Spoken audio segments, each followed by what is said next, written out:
My name is Bill Hamilton. I've been doing UFO research for the past 38 years. My current area of research is in the Antelope Valley area, where I've been investigating UFO abduction cases, UFO sightings in the skies over Lancaster, and the existence of underground tunnels and bases and secret projects involving advanced technology and alien presence on our planet. I hope you enjoy the presentation you're about to see.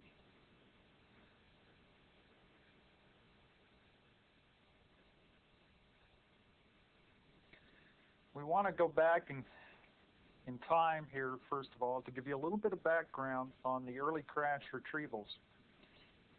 In order to do that, I selected the story of one particular man who I talked with for a period of about 2 or 3 hours in a parked car with the outside of his home with the doors locked and the windows up. And you see these people get very nervous about talking about something like this. And I call this man Mr. H in my book. He was in the Army, a private in the Army, stationed at Roswell in 1947-1948 time period. And he had participated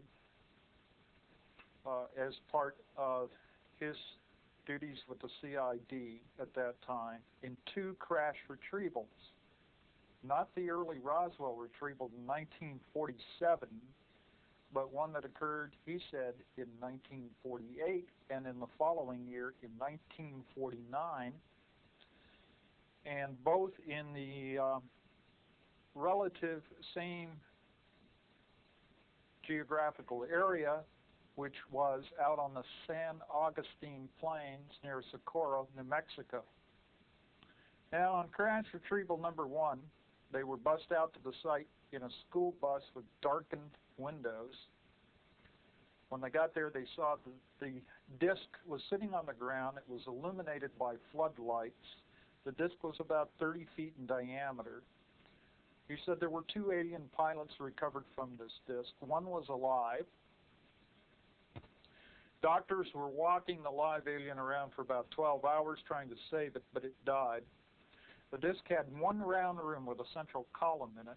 This is the waveguide within the craft, directing the gravitational wave field out and around the craft. It took only 3 men to lift this disc. It was so light, onto a lowboy truck.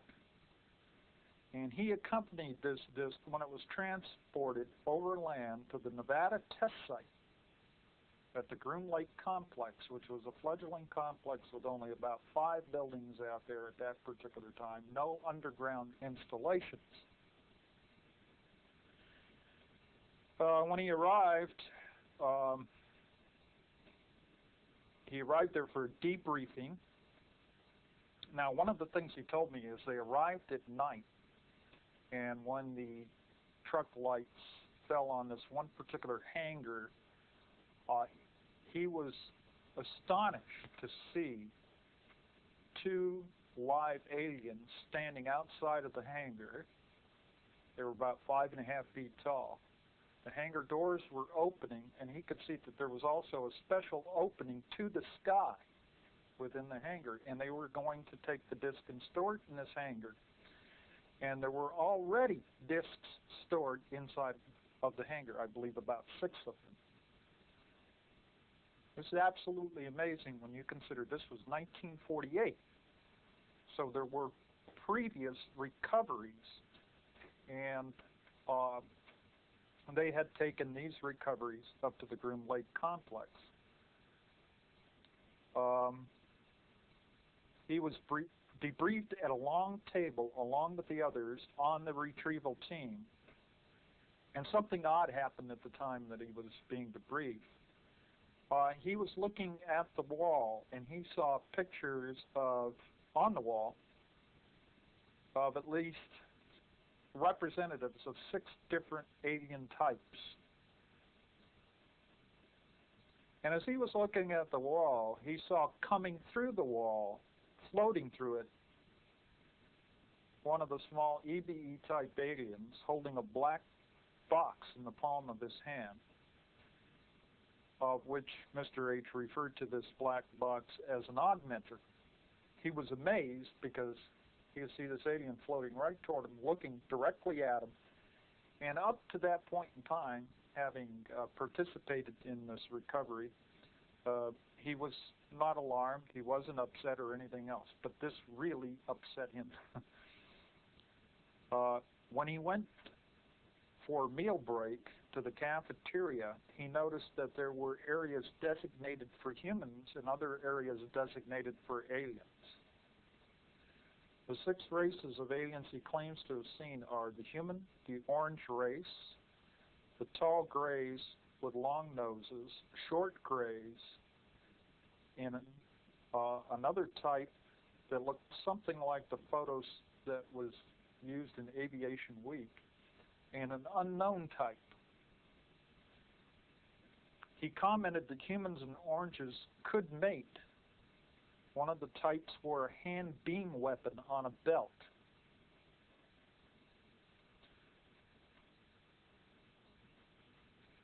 On crash retrieval number 2, the disc was approximately 100 feet in diameter. This was in 1949.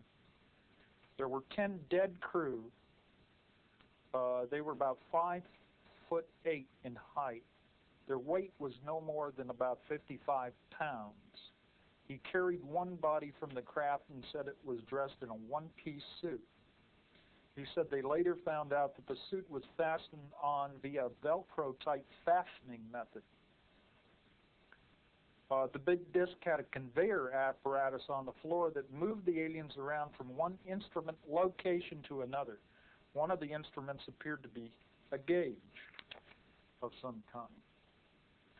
The disc had rectangular partitions. It took 6 men to lift the disc onto the low boy truck. He said the metal could not be marred. He saw one other craft, but it was only by accident, and that was when he was briefly at Wright-Patterson. I believe a couple of years later, before his tour of duty was over. Now, in my crash retrieval file, I have listed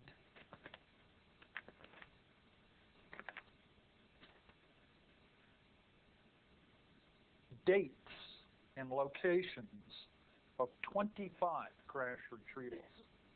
A lot is unknown about several of these, and we're unsure, and along with the number of bodies that were recovered at the site. This is a kind of a collection of data, okay, about these crash retrievals that occurred from a number of investigators and researchers who had heard about one or another. So it's all just listed here without any attempt to validate whether there might be some false listings in here, okay?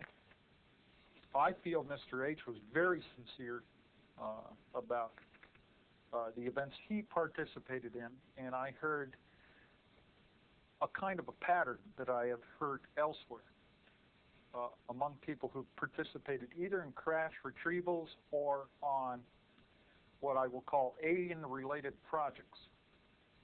And there's a pattern to this kind of thing where they're bust out and they, to the site with windows that are blacked out, or they're flown on an airplane with blacked out windows. There's a minimal of talk communication. You know, there's no small talk. You don't talk about, well, what's going on here? You know, does anybody know anything? You know, and try to get people to talk. There isn't that kind of talk going on. The only kind of talk that is going on is hand me the screwdriver or whatever it is, or the flashlight or whatever instrument, and it's just held down to a minimal level. So naturally what I find out is that the people involved really know very little outside of their own particular tasks about what is going on, the big picture. Now the thing is, obviously it was becoming a problem accepting all of this. storing these craft, storing the bodies in buildings on the surface of the ground that would be vulnerable to all kinds of damage. I mean, somebody could look, eventually, of course, with spy satellite systems and these kind of things and advancements in technology, other countries looking in on us, other foreign agents or whatever, could discover what we were doing, that we were storing these type of craft. So I'm sure that sometime in the 1950s, a plan was devised, maybe even before that time, to start building extensive underground installations and to store some of this stuff in underground installations and to create research laboratories so that these artifacts could be studied. And probably another priority was to establish communication with the aliens. Now, obviously, some communication with the aliens had already been established as early as 1948. If we consider Mr. H's story and any other corroborating testimony of that nature, then this is very astounding. Okay. Some of the early records, it was said, have been taken to other sites like Los Alamos, Sandia, Wright-Patterson, and stored in a special building there. Now, I know that, and I have some of the documents in my files, that the RAND, or the United States Air Force, commissioned the RAND Corporation to conduct a study. This is back, the first proceedings on this were published in 1958. We only have available the proceedings from 1959, which show that almost all the expertise from various corporations were gathered at a symposium to study the feasibility of constructing what are called deep underground facilities. Not something that's only 10 or 20 feet below the earth, but we're talking hundreds to thousands of feet underneath the surface of the earth. And in the proceedings, RAND concluded that not only was it feasible, but with advancements in tunnel boring and shaft sinking type of technology, we were virtually opening up a whole new world under the earth, similar to the exploration of the ocean, or the expansion of aviation, or the exploration of space. So it's absolutely fascinating, and of course the proceedings contain a lot of data about problems in the construction of these underground facilities, such as ventilation and pollution of the air supply, water supply, how to connect various galleries one to another, transportation systems. All kinds of things were figured out back in the 1950s. Also, we know that Area 51 had, as far as I can document or track it back, had some of the first underground facilities constructed there in 1951 by Navy Seabees, a battalion of Seabees that went in there to dig and create underground areas. And possibly, and 51, in fact, was a kind of a hallmark year in Air Force investigation of UFOs and what have you. So it just came to my mind that Area 51 also probably refers to the year 1951, when project, the so-called Project Red Light, was established up there at the Groom Lake Complex. And the red light, by the way, had a kind of a dual meaning. It had one of these things where it had several meanings to it. Of course, Nevada's known for its red lighthouses, so to speak, but The red light in this particular case dealt with something like heat lamps, because there was supposedly an area constructed, a habitat for a particular type of alien, in which they had to use these red and infrared lights in that particular area. So it's kind of interesting. At any rate, there is a tremendous consistency of description that I have heard from various people concerning certain aspects of these underground facilities. And to give you a little bit more insight on that, one very famous underground facility is located at Mount Weather in Virginia, and it's located 47 miles west of Washington, D.C. in rural Virginia. And it's it was designated as part of the Federal Relocation Center as part of the Continuity of Government program. You know, it's very interesting. We don't know too much about this Continuity of Government program and their subterranean installations, other than a few publications about it that have come out. One of them, I believe I brought the article with me, was published in, it was the cover story in U.S. News and World Report on August 7, 1989, called America's Doomsday Project. And in here they detail what's called the Defense Mobilization Planning System Agency and special teams as part of the COG plan, equipped with war plans, military codes, and other essential data that would accompany each designated presidential successor to secret command posts around the country. And then it goes on to say, besides the president and other officials designated as successors, the Pentagon has developed COG plans for evacuating an additional 46 key officials at any time of the day or night. These 46 named in the Joint Emergency Evacuation Plan, or JEEP, would be moved by helicopter to bunkers and command posts. Each has been issued a JEEP-1 identification card. Most of the JEEP-1 card holders are military officers who work for the Joint Chiefs of Staff. An additional 248 JEEP-2 card holders, disaster relief specialists, senior Pentagon officials, and others would be airlifted to bunkers and command posts, but only between the hours of 9 and 5.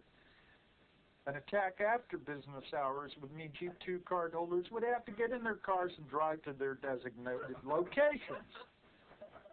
In all, more than 1,000 political and military officials have been deemed important enough for continued operations of government toward evacuation.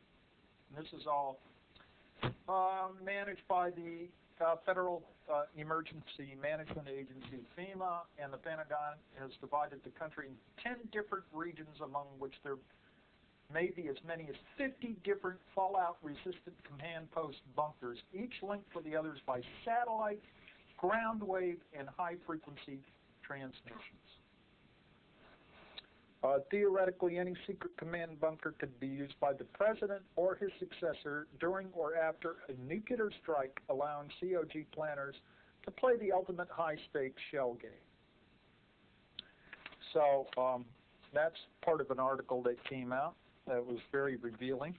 And then there is this other older article that was published in 1976 in the Progressive on Mount Weather, in which it gives a very interesting description, because we're going to hear similarities to this description related to bases connected with alien technology.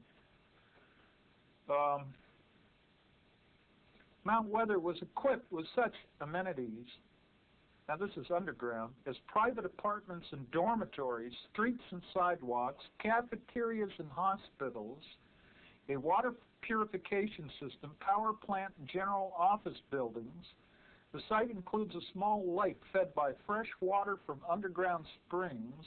It even has its own mass transit system, small electric cars that run on rechargeable batteries and make regular shuttle runs throughout the city. These same little electric cars have been reported at other underground facilities, including the one at El Mirage Dry Lake, the one at Dulce, New Mexico, and I'm sure also at the Groom Lake Complex, I'll call it, because in fact there are several underground areas there, including an entire underground city approximately 40 miles into the test site above the Mercury base station. Okay, and I have talked to somebody who drove into this underground city and talked to the security personnel there. He was buying tires. Believe it or not, there's various people that are allowed on the test site to buy equipment from time to time, and this person had already had a track record of working very sensitive areas, so I guess he was pretty much cleared. But he found out, just talking with the security man there, who probably shouldn't have been telling him very much of anything, that there was an entire population of people living in this underground city who never really came up to the service, and they sent their children to schools down there. So what are they doing? And is this underground population recorded on the census of the United States? And what kind of economy do they have, and is it a parasitic economy, or has it been a parasitic economy? How can they grow their own food, et cetera, right? Mount Weather and the 96 federal relocation centers scattered across the countryside. Now here it says, in an older publication, 96, not 50. 96 federal relocation centers scattered across the countryside in Pennsylvania, Virginia, West Virginia, Maryland, and North Carolina make up what the FPA calls the Federal Relocation Arc, a system of underground shelters assigned to the various departments and agencies of the federal government. Mount Weather is the operational center. There's much, much more to this, but the bottom line on it, to what's going on at Mount Weather, is that through the years of Mount Weather's system, its computers, its surveillance technology, its scores of relocation centers seem to escape congressional oversight. Good grief, how can those guys miss this thing? And in the process, to have eluded the traditional and increasingly persistent call for public accountability. The program has no official charter. It runs without any set of stated rules or regulations. Its surveillance program still remains secret, even from leaders of the House and Senate. Ford administration officials have refused to comment directly and clearly on the subject of Mount Weather's dossiers. To its credit, Mount Weather seems to have steered clear of the abuses that have been linked to the CIA, the FBI, and the National Security Agency. There's no hard evidence that Mount Weather has been used for the political benefit of the incumbent president. But the experience of Watergate and all of its related abuses should compel Congress to take a long, careful look at this unobtrusive but potentially powerful program. The danger of abuse is clear and present, as it is in any institution that is exempt from accountability. It would be ironic to discover someday that our continuity of government program has not provided continuity at all, but had been the instrument for discontinuing open and democratic government, that the very program designed to protect Americans has actually been turned against them.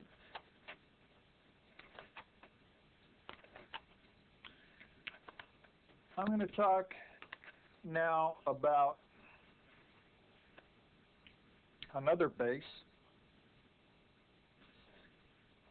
and I'll have you hold your questions because I'm going to provide time for questions and answers toward the end of this. And think we're in here for how long? 2 hours? About 2 hours. Hour and 45 minutes. Okay. So we'll probably have about 30 to 45 minutes for questions and answers. But I do want to get some of this, impart some of this to you. Now, one of the particular installations that has interested me is this Northrop facility they call the Ant Hill, that's up in the Tehachapi Mountains, right up here in the Antelope Valley off of Highway 138. And since the summer of 1988, I've been investigating this facility and asking questions about it. And when I looked into the missing time case there that happened to Ray and Nancy back in 1988, and with the overflight of the boomerang-shaped UFOs, I became very, very interested in it. And then I heard a report that one local man who has a property on 170th Street West out there reports seeing the ground open up like a missile silo within the fenced perimeter. And he saw a flying saucer emerge from the silo and take off. Told a friend of mine about this, and later the Air Force Office of Special Investigation at Edwards, where the man worked, told him to shut up about what he had seen in the Tehachapis. I've since found out that the local man is known as Chuck and was a contractor on the underground tunnels at this secret facility. And the facility is codenamed the Ant Hill, just like ants making tunnels in the earth. The tunnels have round doorways with panels with red and green lights for ID and entry. There are no doors, but some kind of field is projected from cylinders embedded in the door wall. Tiny globes or orbs hover and followed Chuck and his crew around. These globes were referred to by the Air Force as probes and obviously employed levitation technology.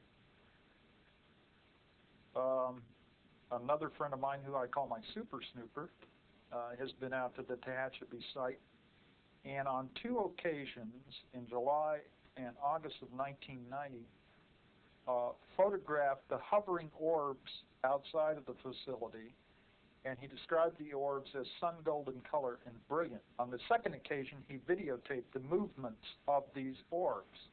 These orbs have a tremendous luminosity, and they do not reflect this luminosity off the surrounding terrain.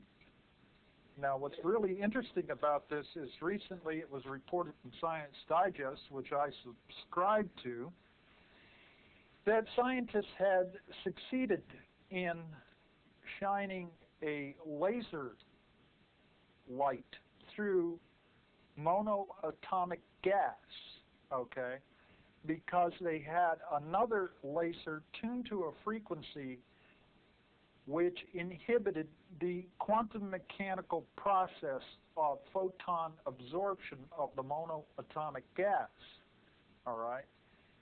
What this means is that all gases are tuned to, or I should say, all atoms are tuned to light frequency so that they can absorb photons of light and re-emit photons of light in scattered directions. Well, this was very interesting because the scientists went on to say they could see no limitation to this process. They could see no reason why they could not use a molecular gas or a liquid or a solid and maybe, perhaps, someday shine a light through an obstruction like a wall. And I found this extremely interesting because, of course, we know about UFO light phenomena that has appeared over the years. The alien technology is such that they have a tremendous control over light phenomena. In fact, I have witnessed this myself back in, I think it was 1978, when apparently a UFO came flying down my street. Because it was flying down the street, I first took it to be a fire engine.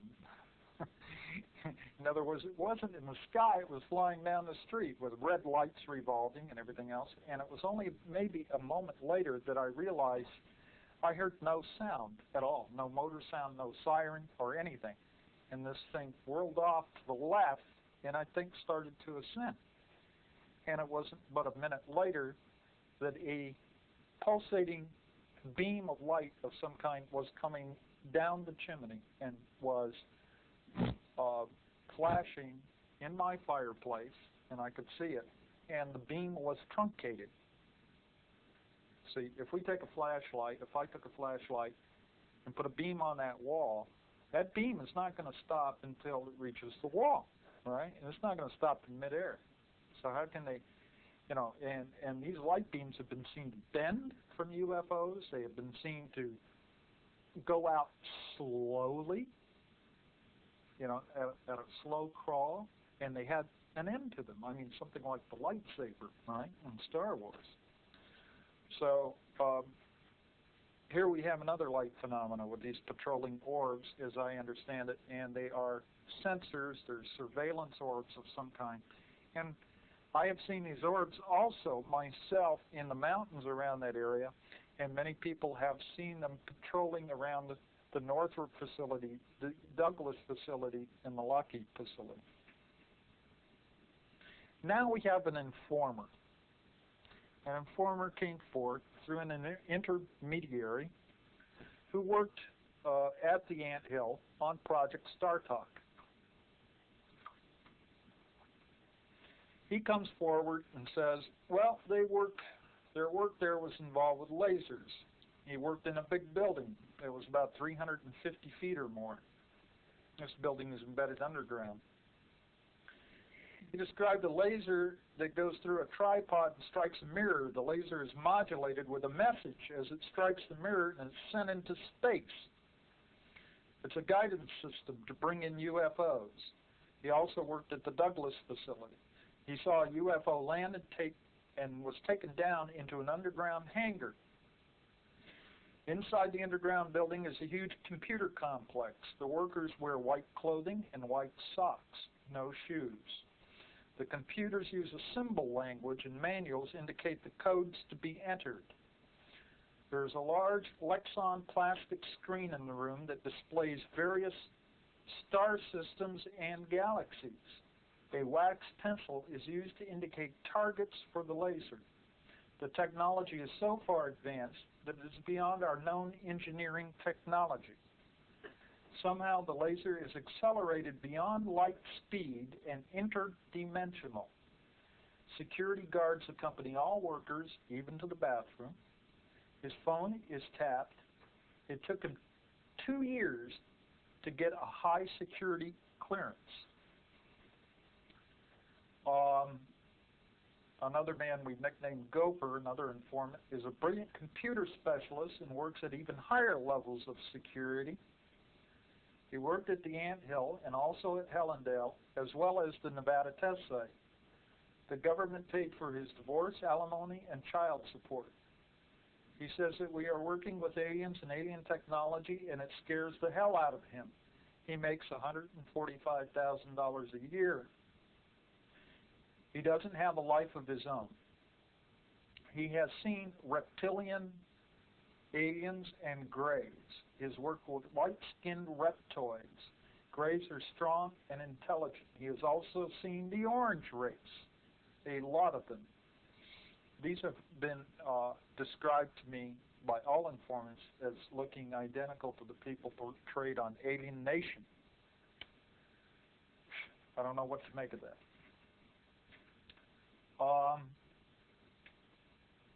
He has seen no benefit to humanity, but he is trying to find out what is going to happen. He is worried about what the future holds, says he foresees an alien war.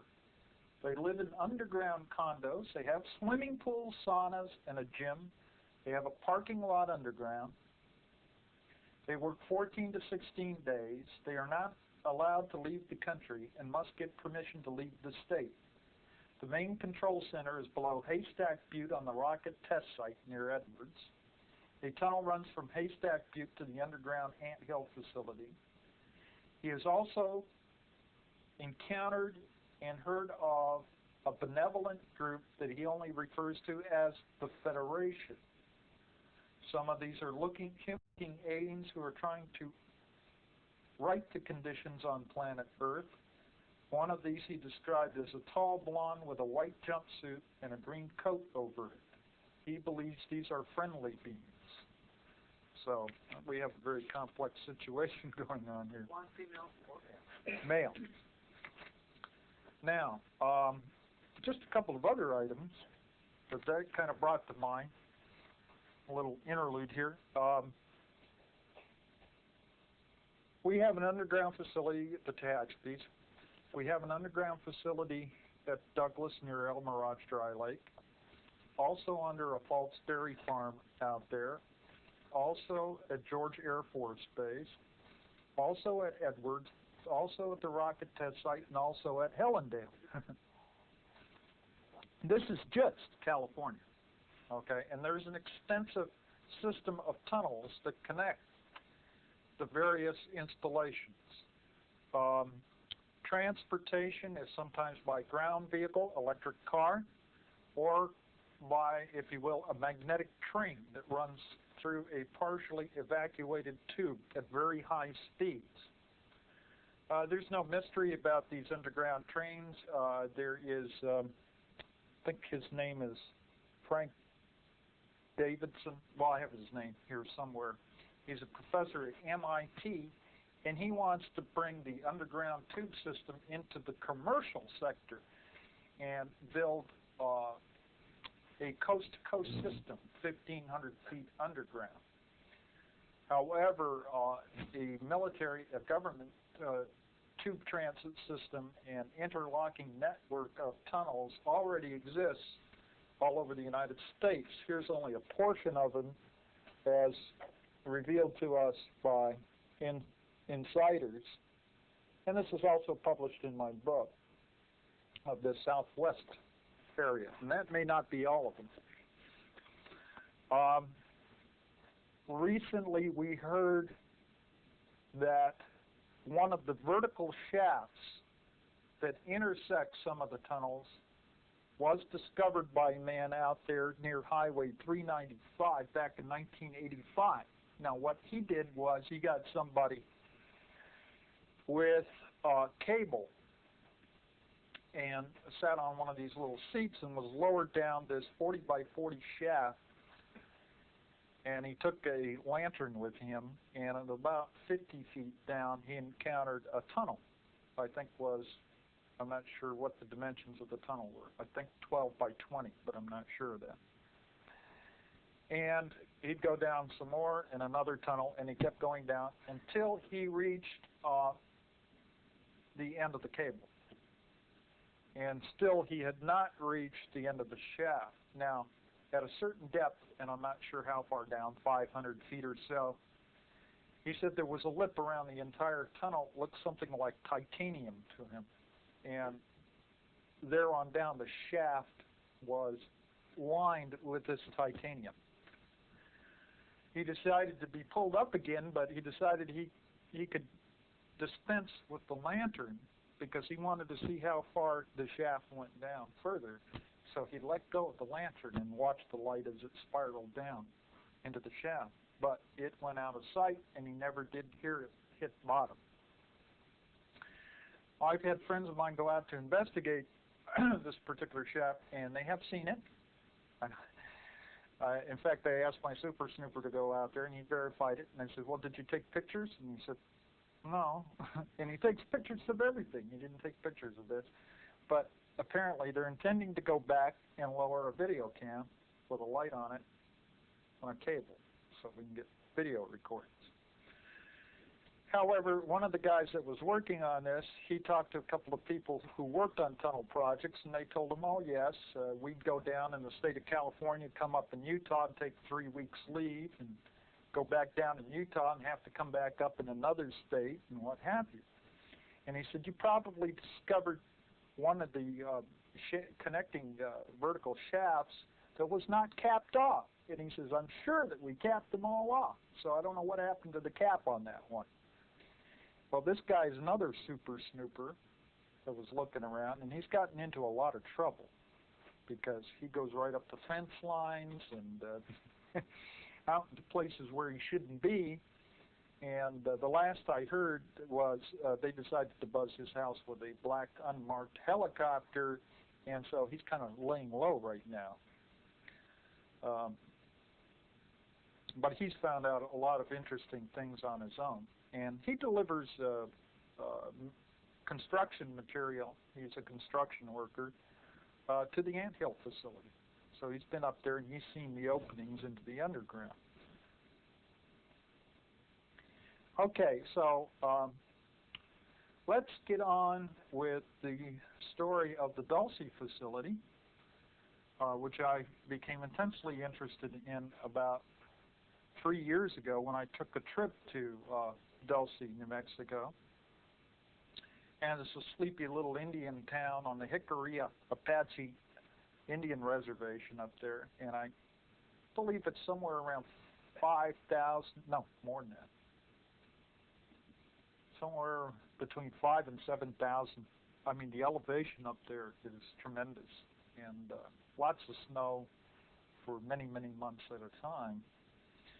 And I was conducted on a tour around the Dulce area by State Police Officer Gabe Valdez back in April 1988, because I wanted to ask him about the sites of the cattle mutilations and what he had observed, and if he had seen any UFO activity, if he had seen any evidence of getting into entry to underground areas. So he was most helpful.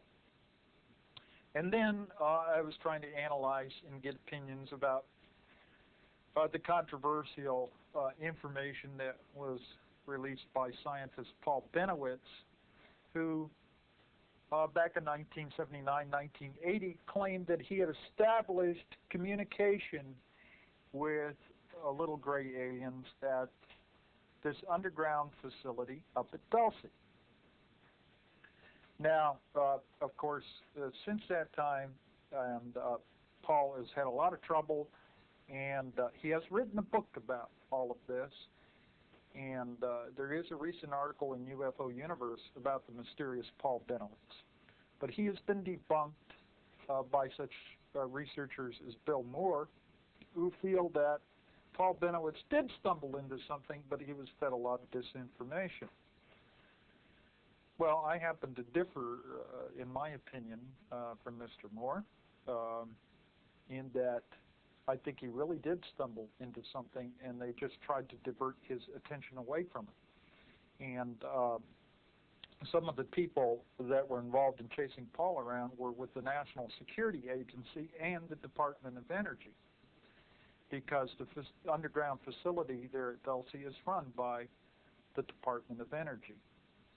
And the Department of Energy is part of the U.S. intelligence community, as is the State Department and the Treasury Department, not just the CIA and NSA and the FBI and what have you. There's many things like this. This can be verified, if you will. Go down to the library and look in any U.S. Naval Intelligence Manual, and you'll see.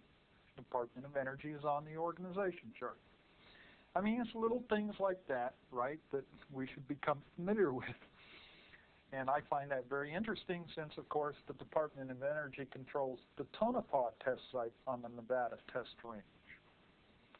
And probably several other areas that we would like to know about. Now, let me describe as Thomas, well, maybe I should tell you the story of Thomas S.C., and I do know his last name. I know where he was born, his date of birth, his social security number, everything. Okay, we're looking into all of this. This is a Xerox photo, although not a very good one, of Thomas C. Okay, taken back in 1979 when he was working at Section D. This is a very poor photo, just one of many that he took of the hematology or blood lab at the Dulce facility. I'm sorry it's such a poor copy. This is a drawing, you could look at this closer if you want, of level 1 of the Dulce complex. I have a drawing of all 7 levels. I've not been told to release the other 6 yet because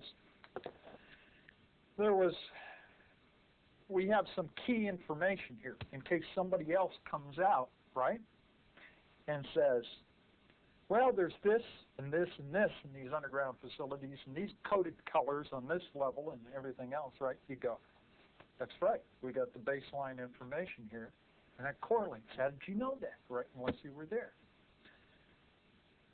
Well, there was one thing we were sitting on concerning the elevator system.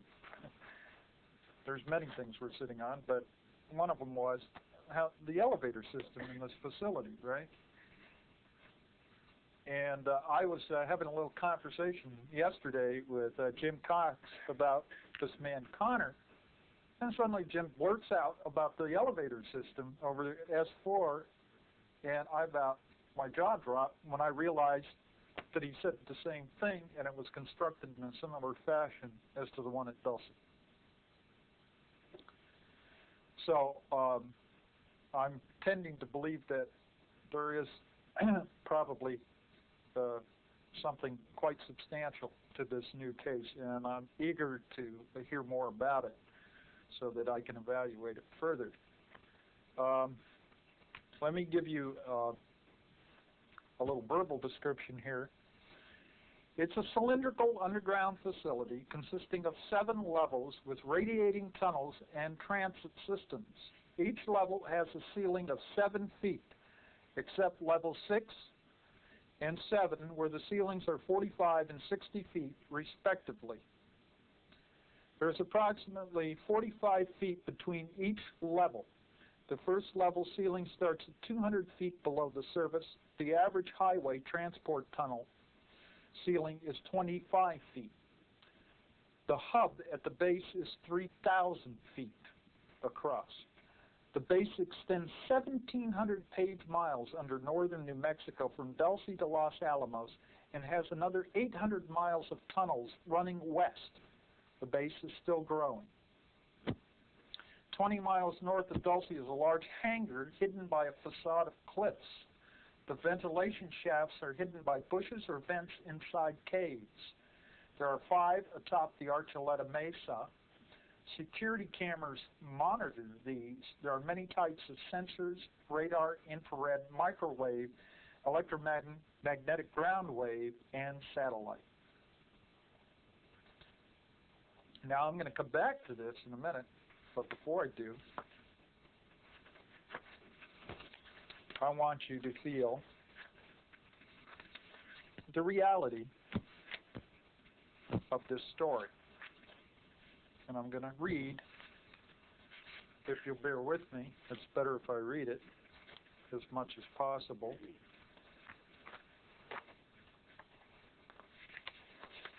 The story written for me, and this supersedes all previous editions that I have given of the story of Thomas and his involvement. It's a story written by his best friend, who I had a privilege of talking to on several occasions. It is a woman. Thomas C. has a passion for antique cars, any antique car, but especially Packards, but mostly the big nose cars of the 40s and early 50s. A lot of his spare time was spent modifying his 1949 Packard, and he needed special parts. His friends told him about an older man in a near town that had a machine shop that could rebuild antique cars.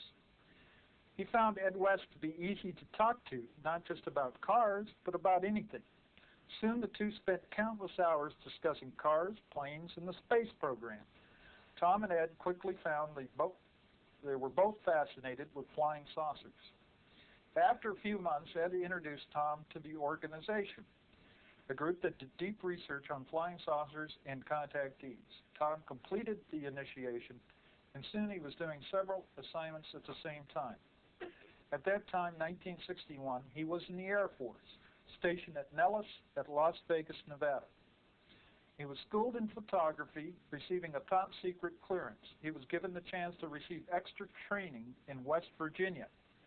It was there that he first worked in an underground base. When he left that facility, his top-secret clearance was upgraded to TS4. Meanwhile, his duties as an Air Force sergeant included photographing a runway exercise in Florida. He took advantage of the off time to meet one of Ed's daughters, me, that's the person that lived in Orlando. Tom was pleased to discover that I drove a Packard, a 1950 straight 8, whose hood sported a beautiful swan. The friendship began the same day. The next year, in 1963, I got a divorce and moved to Las Vegas to be near with my folks. Back in Florida, I had experienced a close encounter with a glowing flying saucer, and the haunting dreams and memories were bothering me. It was Tom that introduced me to the organization. After a few visits, I was initiated, and I began assignments for that group. Tom and I began collecting books, articles, and magazines about UFOs. Many times we spent half the night doing research. Over the years, Tom became the brother I never had. We had a lot in common.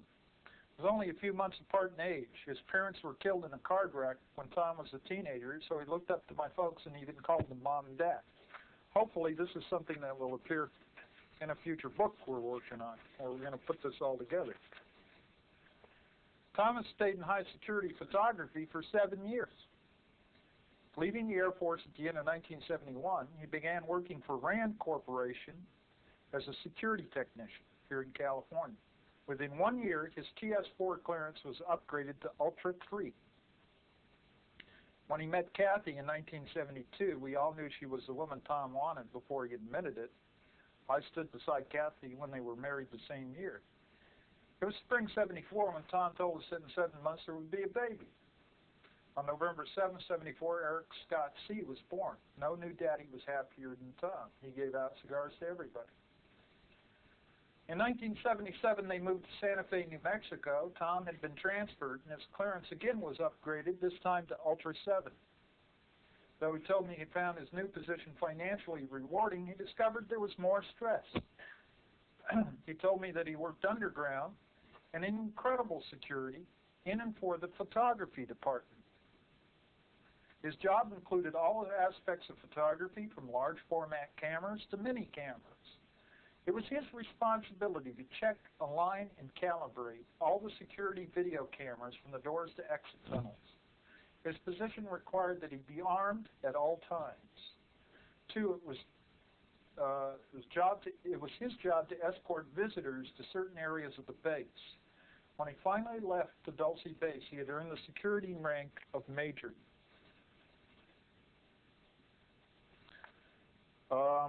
In the spring of 1979, I drove to Santa Fe and visited them. Tom seemed more intense than he used to be. I took him aside and asked him if something was wrong.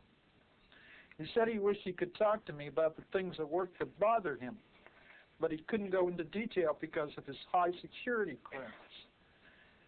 The day I left New Mexico, he pressed a folded piece of paper in my hand in a quiet way that no one else saw. He hugged me and whispered quietly, "Don't let anyone see this." I slipped it into my pocket. That night alone at the motel in Durango, I quietly opened the paper. There were 3 things on the yellow page: a sketch of an alien, an inverted triangle, and the name Dulce. I stared at the mysterious drawing, trying to figure out what it may mean. The alien in the picture had a large head, big black eyes, no nose, and was bald. The triangle was shaded black, and I knew I'd seen that shape recently, but couldn't remember where. I turned on the faucet, soaked the paper, and flushed it down the toilet. That night, I had nightmares about aliens. In the morning over coffee, I looked at the map, trying to decide what route I would take back to Vegas. Suddenly, I noticed a small town near the New Mexico state line called Dulce. My heart jumped, and memories of the sketch flooded my mind. Is this what Tom was trying to tell me? Thoughts raced through my mind. What is going on in that tiny town? Are there aliens there? What does the triangle mean? Then I remembered where I saw the black triangle. It was on a hat on Tom's coffee table.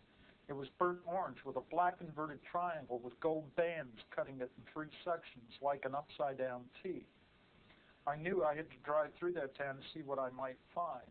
But there was nothing different or suspicious that I could see. It looked like any small desert town in any desert Indian nation. I put the doubts in my mind aside. Whatever Tom was trying to tell me would stay a question in my mind for months to come. I went back to Durango and drove to Cortez. I fell in love with that town and knew that this was a hometown I wanted. That fall, I moved to Colorado. Early in December, Tom made a surprise visit. He told me that a couple months back he'd walked out on his job at Dulce Base after a major dispute between the security workers and a military group. Tom said the security force used flash guns, but the military group was armed with machine guns. He said it was like a war with screaming and panic in all the tunnels. A lot of people died in the conflict. He wondered how the government will cover up all those deaths. He told me to watch for it in the newspaper. In February 1980, the media reported on a prison riot near Los Alamos, resulted in many prisoners dead. True prison story or Dulce War's cover-up? Tom admitted he was in trouble.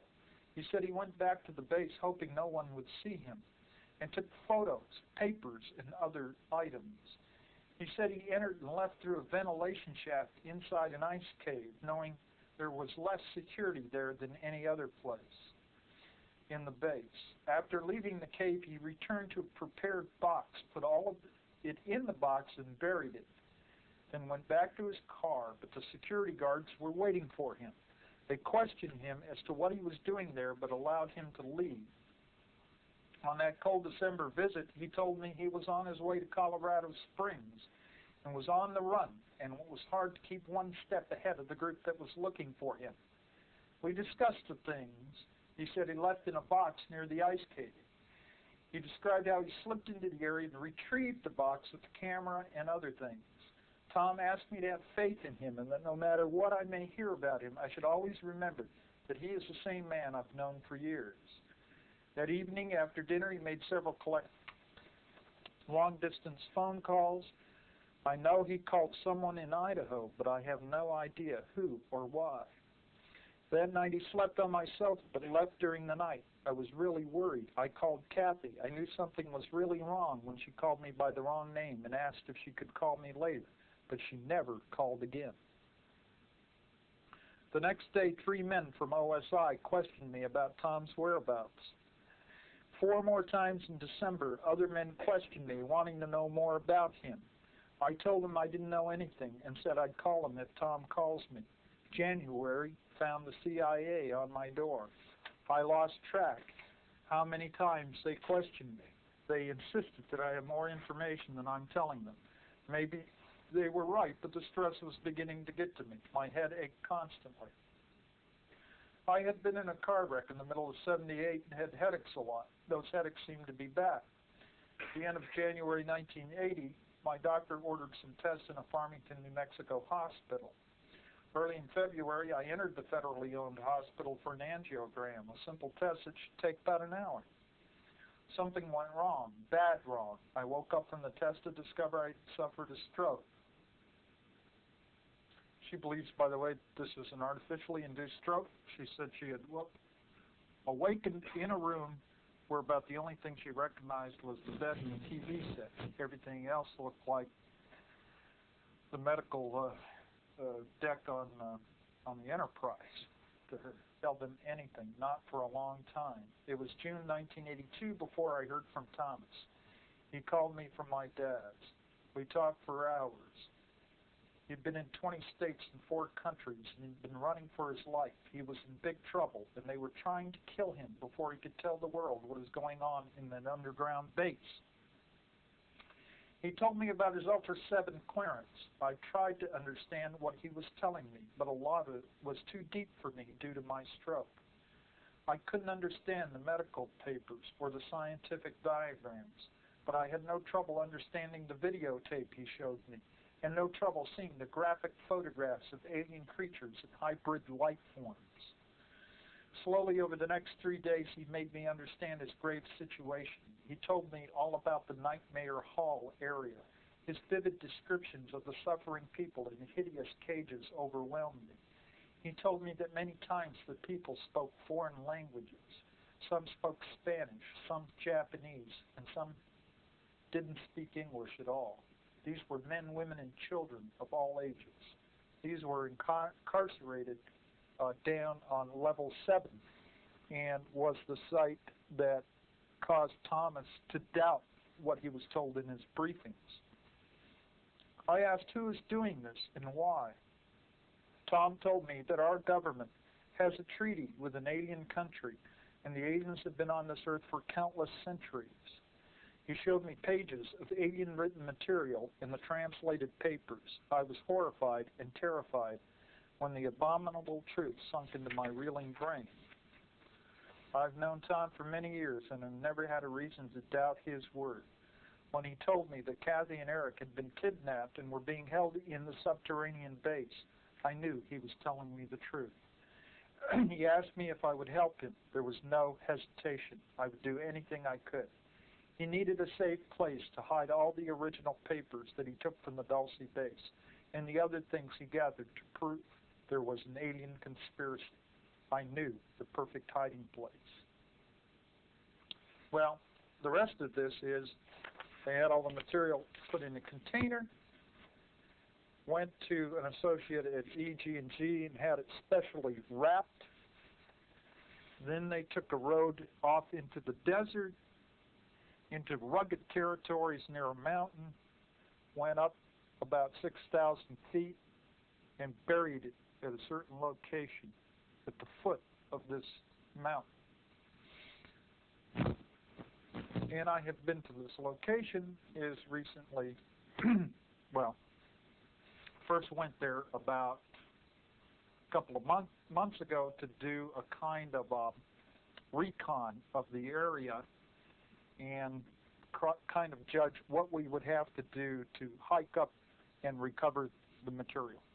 Thomas has now authorized us to recover this material and make it known to the public. But it is the most rugged, most hazardous hiking territory I have ever seen in my life. And why he chose that area, I don't know. I wish he would have hidden it somewhere closer to ground level, because I don't think anybody could have found it anyway, right? Last weekend, we came probably within 100 feet of the location. All the markers were seen, and probably the only fruit of our efforts was Thomas's old shoestring was recovered from the site. Apparently it broken off his shoe up there. My partner, I think, is going to try to make an attempt again about another month. We're keeping the location right now secure.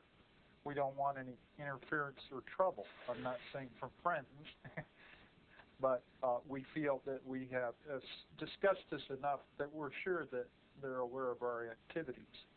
And in fact, when I was discussing this news case over the phone to my associate, there was a buzz on the line, and at that point, I heard a familiar sound which told me we were on tap. At that time, we start yelling into the phone about, well, whoever out there is listening, you want to hear something good? Want to hear a good joke? Or whatever, right? They get tired of this. There are many levels of security clearance, by the way, with code words above top secret. The one that Thomas held was above top secret. It was ultra top secret, ultra level 7, and he was cleared for security on all 7 levels of this particular facility. Now, I've also talked to an engineer, and I have his resume. I know who he is, and he's been to an underground 9-level facility out at Palmdale. And he's also told me about advanced technology.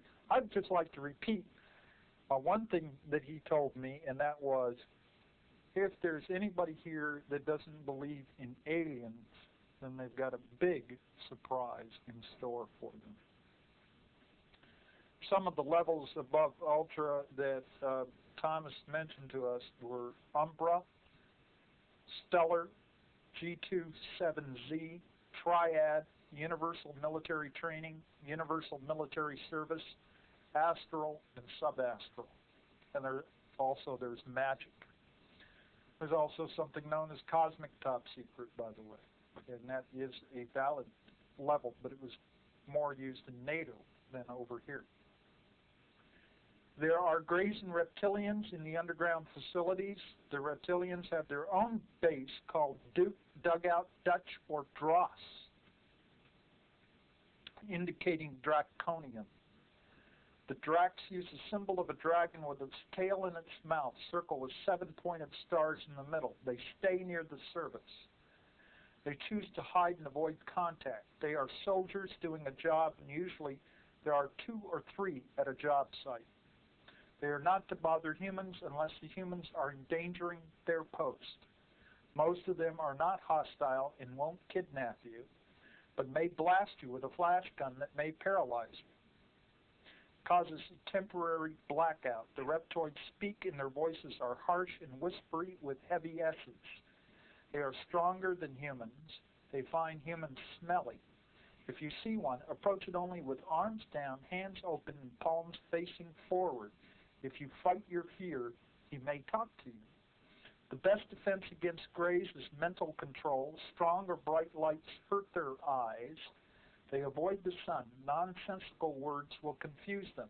I've abstracted these from answers that Thomas wrote back to me, questions that I directed to him. The aliens have mastered matter, he says. They can go through walls like we go through water. It is not magic, just physics. We can learn to do the same thing. It has to do with controlling atoms at will. There are other things about the Dulce facility, the electric carts, colors, levels, insignias, and stuff, detailed information that we're holding in confidence until we can get others who want to come forward and we can verify this. One other item about that particular facility, we found that the water supply is through the Azotea Tunnel, which feeds water from the Oso Diversion Dam in Colorado down a 30-mile-long tunnel and empties the water into Lake Huron in El Bato. More water enters this tunnel than exits, of course. Water is said to be used by the underground base near Dulce for water and power purposes. Here's another little story that adds to that. There's a tube shuttle that runs between Los Alamos and Section D, which is Dulce. Now, 2 security sources revealed that a multi-level tunnel system exists below Los Alamos. Level 1 runs under Main Street. 1 block from the Pan Am building is the old high school, now used as an engineering facility by Macon and Hanger, originally the Zia Corporation. Inside the facility is an elevator that descends to the computer room. From the computer room, a side tunnel intersects the main tunnel transit tube that runs from Los Alamos to Albuquerque. These levels are protected by Proforce security. At deeper, more secure levels exist automatic devices that kill intruders. A security guard accidentally tripped an alarm one time and was killed by one of these. These tunnels are a minor part of the vast network of such tunnels. One other thing mentioned by these 2 sources is an underground city that sported a population of thousands who occupied condo units. Many of these people live permanently underground. Some of the advanced technological research going on involves genetic labs and laser fusion. The budget for the service facility is $1 billion per year, but is many times that for underground research projects. So I'm going to kind of arbitrarily wrap it up at that point, although there are other little tidbits and much more to discuss here, in order to open it up to some questions from you as to what you would like to know more about concerning this. And I saw your hand go up first, so I'll point at you. I'd like to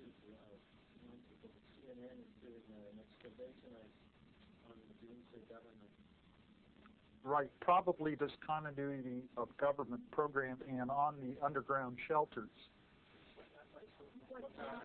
6 o'clock is what I understand. So, well, again, going back to like this Mount Weather facility and the continuity of government program during a federal emergency, and that's anything that they designate to be an emergency. There will be constituted a parallel government, right? A kind of a successor government. That is, if they can't get these officials, whatever people, have that clearance card down into the underground shelters, they have people who are designated to replace them and continue the operation of government. There's probably much, much, much more to it than that. There was chatter that brushed on that, I think, during the North proceedings, and he was cut off. That's on video. He asked about the alternative constitution that North Dakota work set up that was part of an alternative governmental plan, and he was just quieted by the head of the panel. If you want to work, by the way, on one of these underground projects, you're welcome to. You will have plenty of safety in the future. No freedom, if you don't mind that. Okay.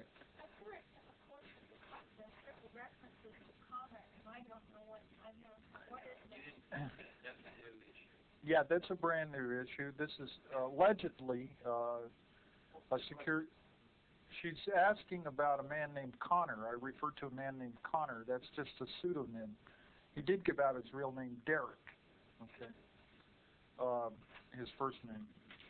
And he says that he worked at what? Derek Hennessy. Okay, Derek Hennessy is his full name. All right. He's also called Connor. So why shouldn't I tell Thomas his full name? Nobody will ask, right? Tempt me. He said he worked at the S4 facility, Nevada Test Site Level 2, where there's an area called a museum with saucers, aliens and capsules, etc. And he's a renegade. He's left there. He says he has photographic evidence, and they're chasing him all around the country trying to retrieve it. Let's cross our fingers.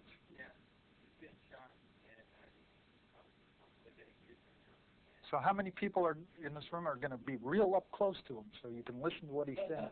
Huh? When the bomb goes off in the room, huh? Out there. All right. I hear many people talking about the size of the underground veins and the counts keep on sounding bigger and bigger.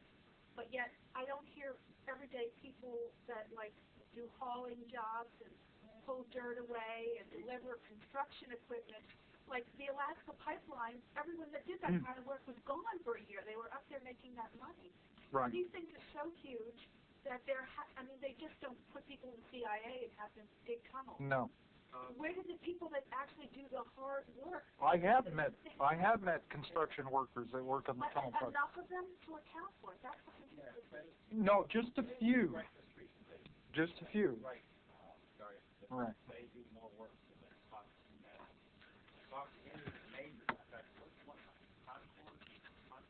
Okay, one of them that I knew worked for Santa Fe International. All right.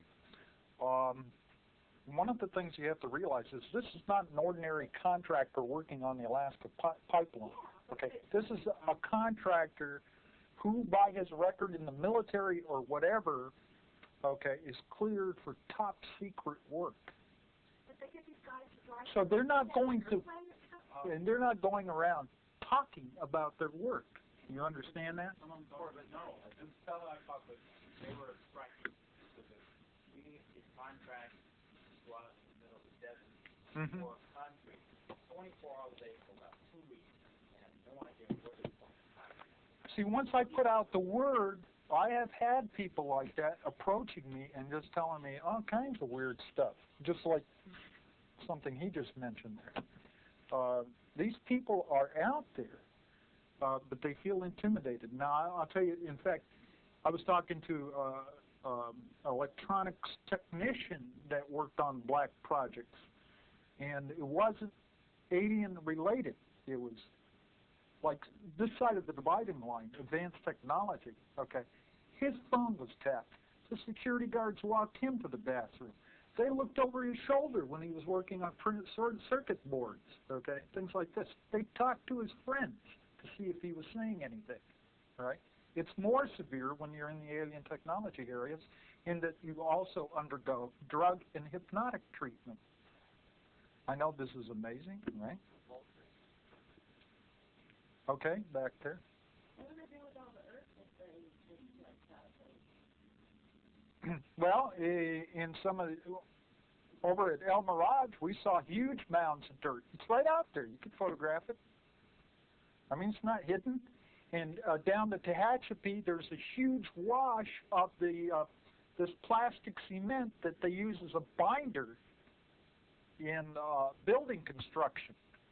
And it's actually toxic to the environment. My friends out there have lodged complaints about it, but they won't do anything. So you could see evidence of this stuff out there. Now, the reason why the mounds of dirt are visible out there in the El Mirage area is because that's a flat area out there. And you could see this huge movable building at the Douglas facility, and this building moves like on, whether it's on rails or wheels or whatever, but there's a huge crane inside this building, and it's lowering stuff into the underground facility, okay? But, you know, and that's visible. But here's the strange thing. Sometimes at night, there's something that comes up from the ground into the building, and the doors are open, and suddenly the top of it ignites with this tremendously brilliant light.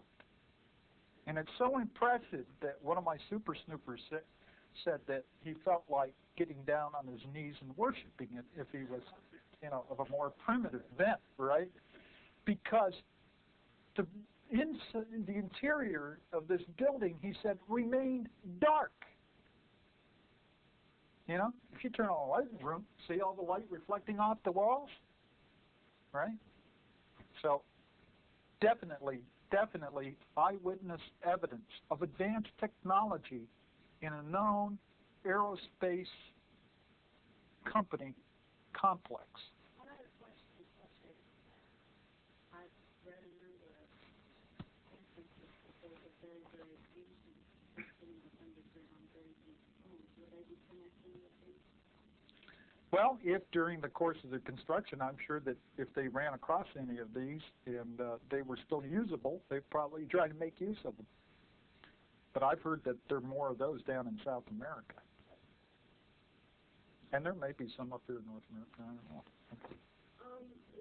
I know it's hard to say thoughts on speculation, since this was some hard facts and some obvious reasons, but is there any indication of what the Sloan National Plan is about? I don't know. I keep thinking about the movie Star Wars. You know, there is something. Let's call it this. We hear a lot of things. You know, Alternative 3, by the way, which was an April Fool's joke. At least the television broadcast. It was done on April 1st, by the way, all with actors. Some people are asserting otherwise, okay? But there is a concept given that I think is legitimate in the Alternative 3 concept, that there is some kind of a crisis, okay, like say the ozone depletion or whatever. What are our options? And there were 3 options given. Alternative 2 was to build underground shelters. Alternative 3 is to get off the planet, live somewhere else, live on another planet, terraform Mars or whatever, right? Well, I'm just saying, in a particular case where there was some kind of a crisis happening. Now, the rumors that I hear, and they're only rumors, so I don't want to panic anybody and say, oh, the sky is falling. Maybe it's not. I don't know. All right? But we've heard a number of things, and we had one informant who I guess the FBI cut off.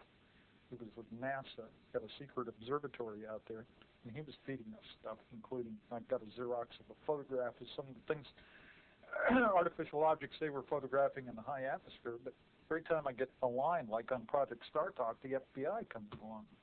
They don't bother me, see? They go to my sources and snip the line there. Well, they're using you as a magnet to find people. Right. Who's talking? They're going to Hamilton or somebody else, right? You know. So I'm not the only one, you know, getting these kind of informants. See. But I would speculate that there is what I call the terrible truth. This is what I told Linda Howe. You know, she and I spent a lot of time speculating. By the way, we try to keep it out of the public arena. There's a few things where we throw back and forth and we speculate. But I speculate there's something called the terrible truth that's at the bottom of all this. And I know my partner has either been told this terrible truth or something close to him, and he won't even tell me. You know, he was visited, and in the past he's been in security projects, and he's been briefed. But the briefings he had was all nice and loyalty and all this stuff. But when he got visited by these two agents from Washington, they laid this terrible truth out on him, and he doesn't even want to put his mind on it. And this is a guy I know deals with all kinds of bizarre realities and had a direct encounter with a 7-foot-tall reptilian humanoid, okay? And yet he says he doesn't want to put his attention on what they told him because it deals severe psychological damage. What the hell does he mean by this? See? So there's some kind of terrible truth. They'll go to any length. What about the two? Any future prophecies that were delivered, like you put angels to children, and they have little prophecies, and the Pope has this information, I don't know. I could say without prophecy, you know, and I don't know how much stock to put in prophecy, but let's talk about prediction. I mean, there's certain trends that are going on right now. We're headed toward an eco-catastrophe. I'm certain of that.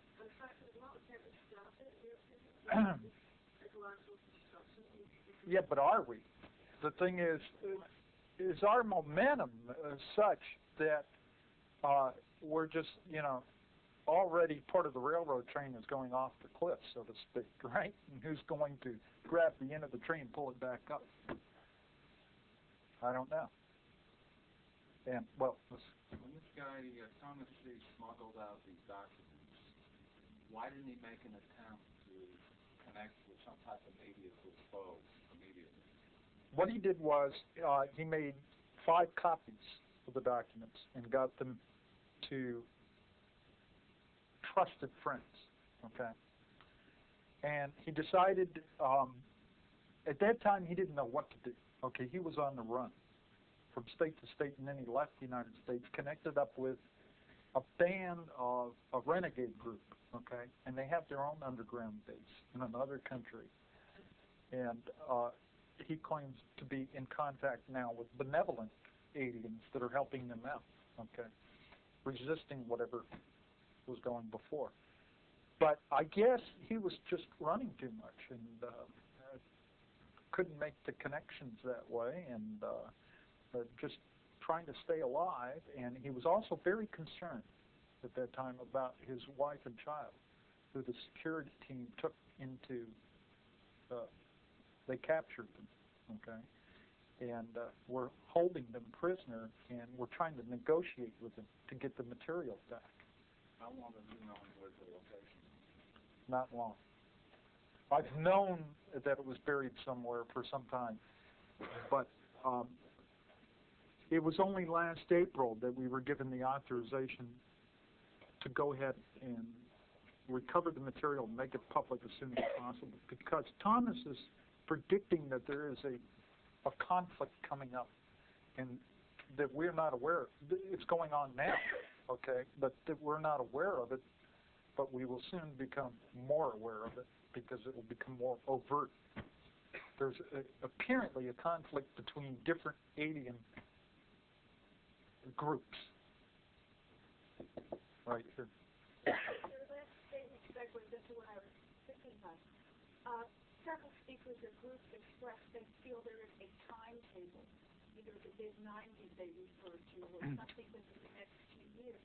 have your sources confirmed that sense of a timetable or schedule? Well, the year that I've been hearing about for the past 10 or 11 years now is beginning in 1992.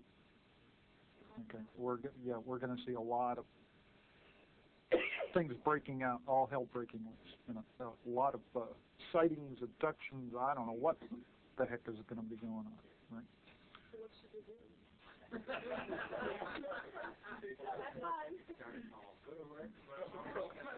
Don't rely on me to tell you what to do. Build your own underground base.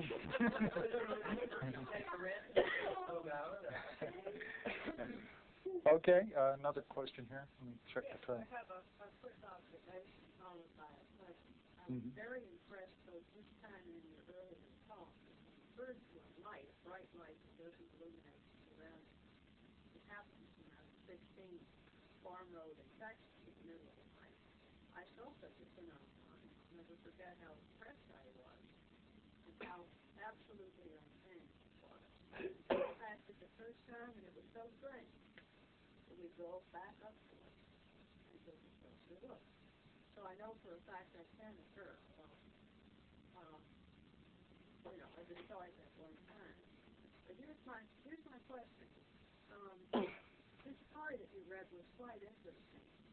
On the other hand, there are people with very good imaginations about, and I wondered if you had taken the other step of taking into the history, present condition, and mental stability of the author, this woman, the therapist. This isn't only dependent on her. My colleague has met with Thomas directly. Okay? Bypassing her completely. I mean, other people have met Thomas, not just her. Okay, so the person we want to evaluate is Thomas, because he's the one telling the story, not particularly her. I mean, here she's just trying to tell her side of the story. In other words, kind of give a character reference for Thomas. All right. It would take a great deal of time and resource to check out people. A great deal. UFO researchers do not have the resources to do this. If anyone would like to donate a large amount of cash and capital, equipment, and all the means to do this, I'm sure that we can round up some pretty damn good people to start looking into all of these things, okay? If I hadn't, so I'm limited to contacting a number of people to see if other people are telling similar stories, which they are, and if there's a pattern to these stories. In other words, has one person seen something and can describe something who's an independent witness, being that he's not in contact with this other source at all, okay, and relate the same type of information. There's there's other approaches to this too. I see the narrative unfolding as close in the public is what I witnessed working in facilities were pointing at the front doors of these underground bases. That's the more we find out who these people are that work directly in the spaces to the public. Right. But here's the key. Here's the key. I mean, we don't even have to believe these people, okay? We know the sites of these underground bases. And we have people hanging around these sites. And what they see coming out of there and going into there is unmistakable. Okay? Go ahead. We know about blood running underneath in the tubes, and which countries are the tubes to be used? Which countries? Which countries? Okay, I'm not aware of which countries they go to. I saw a map from Hooker that showed tubes around the world. Was that? I have no idea. I'll tell you what, the network of tunnels that we have mapped out are merely here in the southwestern United States. Okay? And they could have similar in the eastern United States. Beyond that, I have no information. Parts of Canada and down to Mexico, strictly north of So, yeah, there are other possibilities here. I just don't have the data. Okay. Say you get the material, and you want to go public with this. Would any Fox or anybody accept this, or would the government just say forget it? Yeah, we have Nippon Television that's real eager to get it. They're all been waiting for it. Right. Is that right? Yeah, they're waiting for it. What about the Huh? anything I don't know. I'm not approaching anybody until we got something. Okay. I know you thought about running cases. Is that one of the five there? Sedona. In Secret Canyon, yes.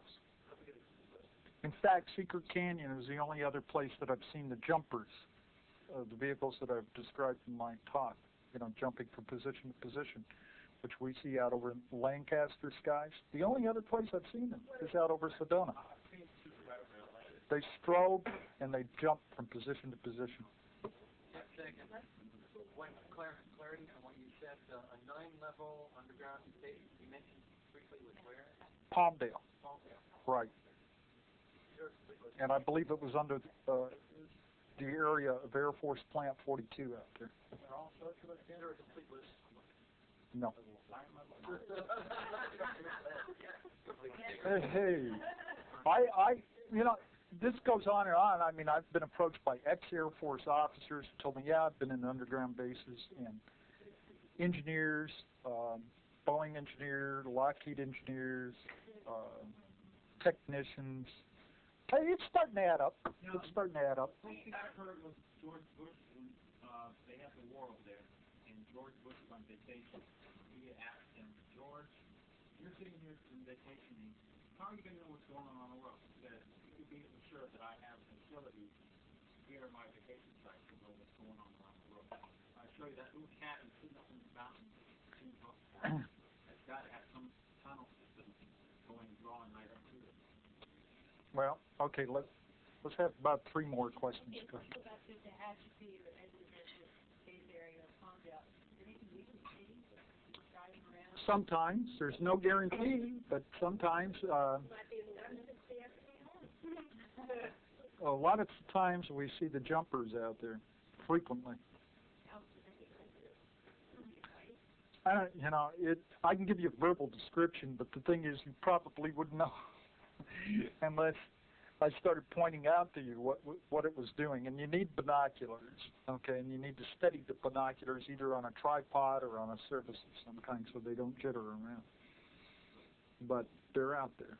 And there's other things out there that are quite obvious, but more infrequent. Was another question? We have a tunnel in Hawaii, I think, on the island of Oahu, and that, found that out. That doesn't surprise me anymore. Okay, how much time do we have? 10 minutes. Oh, didn't know we. Okay, we can go on. Say again.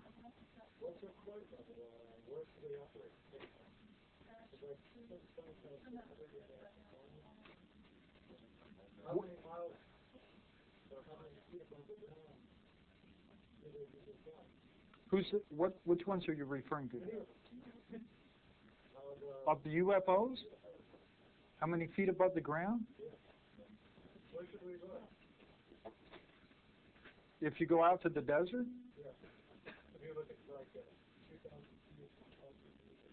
Oh, no particular altitude. Okay, I mean, they could be at any altitude. If you're real lucky, they can come right down to the ground, take you aboard.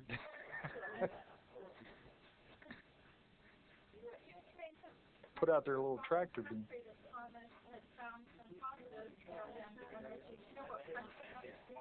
Yes, I do. Not at this time yet. Probably. Okay, the question was what foreign country is Thomas living in now? And I don't want to answer that at this time. Are you familiar with any information on Palladium Station being challenged at you hear that? No, What was that last? I have no idea. They didn't use any sounds at all in the Stanley. Not that I know of.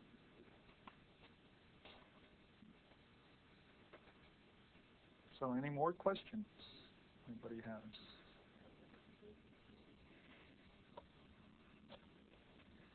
Okay. Another one there. I'm curious why you're announcing if you're about to recover the material.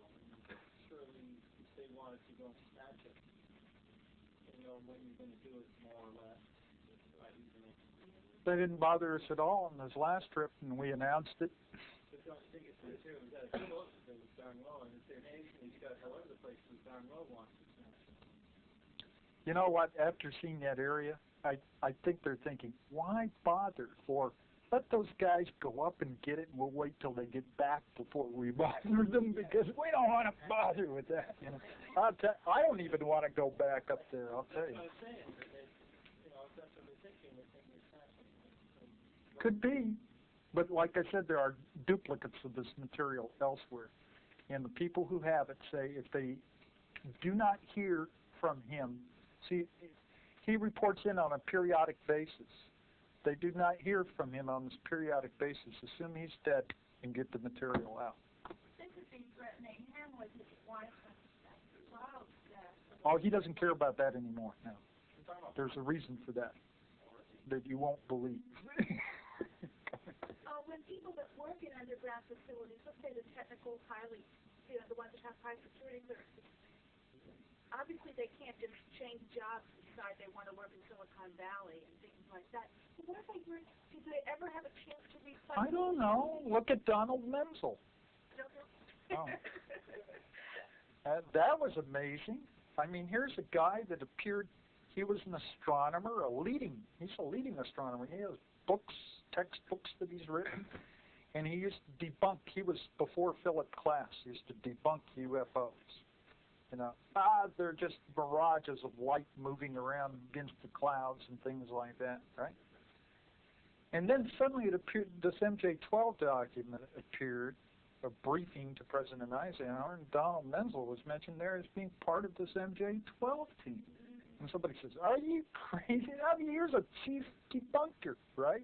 And Stan Friedman started looking into his background, and here's a guy who was with the National Security Agency, had a top secret clearance, knew all kinds of classified information, and hardly anybody knew about it.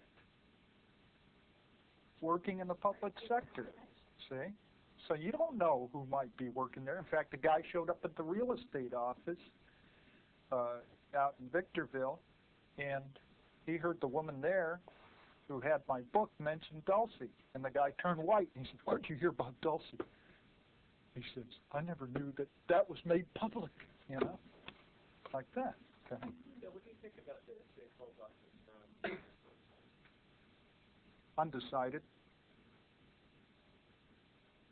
I think that there is such an organization. Yeah. What was particular about Dulcie? How many people died? What was the conflict and so on? What was the rumor? I think it was reported that 66 died. It was 1979. By the way, any data that Bill Cooper's been putting out about this is all screwed up. Because he didn't see it in the documents, he got that information from us. And then he changed it. And I resent that. Let me clarify. Cooper said Yeah. it's like the aliens and us. Well, he changed all kinds of things about that particular. I'm just telling you what the original information is, and it just seems like every time it gets into Cooper's hands, it gets all twisted out of shape. I don't understand that. We don't know. It was between the security group and a military group down there. Our security? Now, I heard something. Yeah, human. But the security group, like Thomas's group, was armed with alien flash weapons. Okay, this has been described to me as having several settings, but it's an invisible beam that hits a person, and when it hits the person, there's a flash. okay, and the person falls unconscious. At higher setting, he's dead. That's what the flash gun is. Yeah. Do you believe that the bullshit is coming around year 2000? These are things I've studied for years, and all I could say about that is I'm halfway convinced that there has been a major pole shift in the past. And, you know, there's been evidence for a catastrophic shifting of the Earth's poles on its axis. You know, the orientation of the axis of the Earth is what they're talking about here. So it's possible again. But when is a big question. The planets line up about 2010, and that's pretty young stuff, because it happened then about 5,000 years ago, and it's really messed things up. So that's something, right? That's, you can look that up in geological theory. Well, whatever the nature of the threat is, or the coming catastrophe, if there is a coming catastrophe, something has been planned to shelter people underground. Because there's no doubt, I mean, some of these facilities have been described to me as being as deep as a mile under the surface of the Earth. Who's funding these underground construction? I thought it came out of your pocket. You and me, right? We're funding it. Who? They were held in captivity and used for experiments. He's writing them off.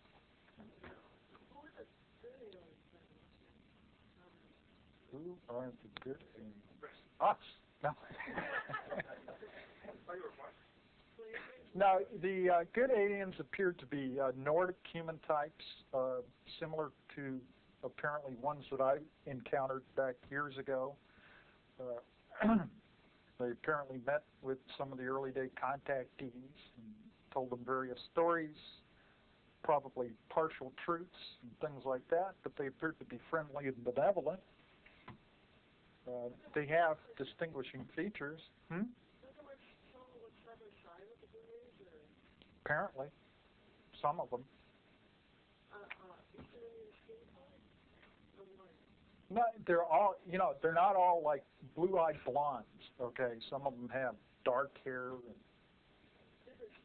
yeah, but their eyes are very penetrating. I believe like I said, I've had an encounter of this type, and my impression was just like what others have told me. You know, I was like a pane of glass. He was looking right through me, knew all about me. Good feeling. Oh, absolutely good feeling. Yeah. Sometimes the irises have funny colors, or they have gold and silver specks in them. And they have extremely symmetrical features. They're just perfect human beings. No.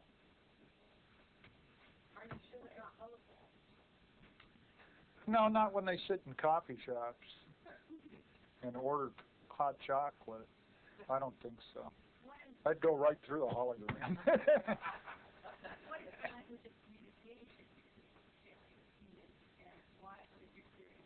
Oh boy, are they telepathic. I know that from personal experience.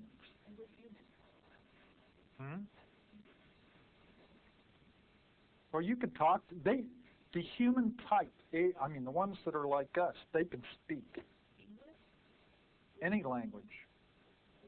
English, German, Spanish, French, Hindu. Yes, I believe I have. They didn't come off a ship, so that's my little reservation there. But they did come into my house. They look very much like us, except, like I said, we would admire them because they're in perfect physical shape. Both men and yeah, extremely long lifespans, very translucent skin, 5'8" to 6'2", anywhere in that range. Not extensive at all. I wish it were. what's your theory about why the government doesn't actually know this? That's another thing. This is really mysterious to me. Government's really got a lid. They'd do anything to knock down stories about these Nordic-friendly aliens. Why? I don't know. I wish I did. When you find out, let me know. It is a little peculiar in relation to what Michael Lindemann has told us here at the conference recently, and as mentioned earlier about the skin factor, about how it appears that the information is being geared to us to represent a sort of positive feeling towards certain types of encounters, without any insinuation of female firehearts, women being related or denigrating. So it would be strange if they don't want us to know about quote positive unquote. You know that, right? I don't know. What's our time? That's it. Okay. Thank you very much.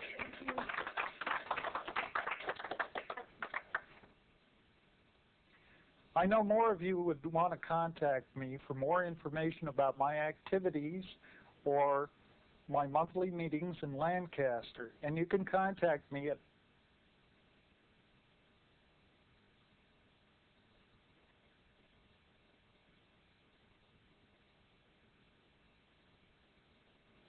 And for further information about my research, you can obtain the book that I have written called Cosmic Top Secret, published by Inner Light Publications, from one of your local New Age bookstores, or you could write the publisher, Inner Light Publications. Thank you very much for watching.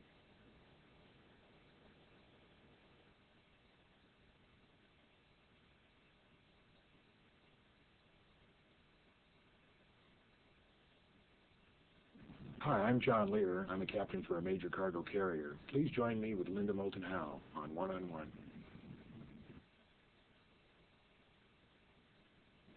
My name is Bill Hamilton. I am a UFO researcher and investigator. I investigate UFO sightings, abduction cases, crash retrieval events, and underground activity. You can see me on tape with Linda Moulton Howe on One-on-One.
Hello, my name is Sherry Stark. I'm the co-publisher of UFO Magazine, the first journalistic forum for theories and reports about UFOs.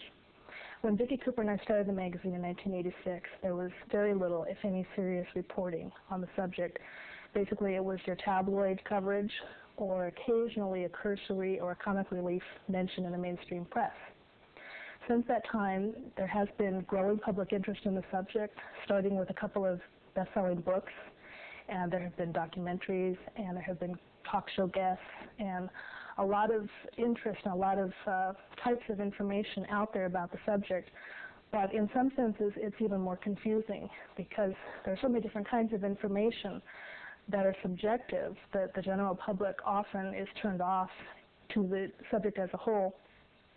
And what we're trying to do with the magazine is present the best information scientifically that is being shown, the best research, and present it in a way that the general public can access it and have a source that they can trust, that we don't have any vested interest or particular theories that we're pushing in the field. We also have like a guide to the best books that are out, the best research that's been released recently, the best cases. We also have opinion pieces, sometimes with theories from different disciplines that might help to explain from a different angle what might be going on. If you'd like to find out more about the magazine, you can send $5.45 for a sample issue, or you can subscribe for $21 for the year. And you send it to UFO Magazine, P.O. Box 1053A, Sunland, California, 91041. And if you'd like to call and get more information, it's 818-951-1250. Thank you.